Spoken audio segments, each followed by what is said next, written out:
Quotation दिखाने के लिए हम यहाँ पे लिखते हैं फेमस कोटेशन, इंटर करते।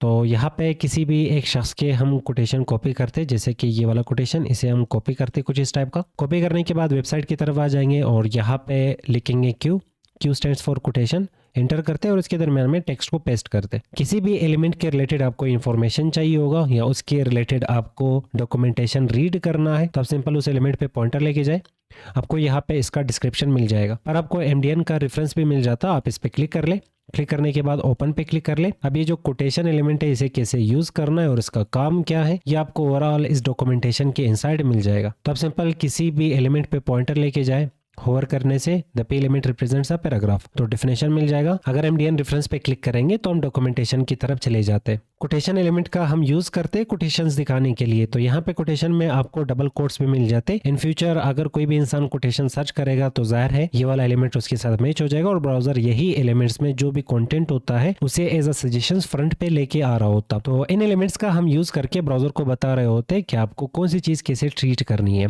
HTML में वेबसाइट के ऊपर पैराग्राफ्स दिखाना तो हमने सीख लिया कि इसके लिए पैराग्राफ एलिमेंट का यूज किया जाता, पर हमें यहाँ पे पैराग्राफ के इनसाइड डिफरेंट टाइप के फॉर्मेटिंग की भी नीड पड़ती है। तो इसके लिए HTML हमें डिफरेंट टाइप के फॉर्मेटिंग के एलिमेंट्स दे रहा होता, जैसे कि अगर हमें टेक्स्ट को स्ट्रेसफुल दिखाना है या टेक्स्ट को एम्फेसाइज दिखाना है तो टेक्स्ट को करते हैं सेलेक्ट वो टेक्स्ट जिसको हमने एम्फेसाइज दिखाना हो। तो जैसे मैं यहाँ पे लिख लेता हूँ दिस इज एम्फेसाइज्ड और इसके बाद ये टेक्स्ट हम सेलेक्ट करते, कंट्रोल एक्स कट करेंगे, EM स्टैंड्स फॉर एम्फेसाइज और इसे एंटर करते। इस पे जैसे होवर करेंगे तो हमें यहाँ पे डेफिनेशन में बताया जा रहा the EM element represents stress emphasize of its content में हम टेक्स्ट को पेस्ट करते। टेक्स्ट पे जोर देना उसी को हम एम्फेसाइज्ड कहते हैं। तो यहाँ पे एम्फेसाइज टेक्स्ट इंसर्ट करने के लिए हम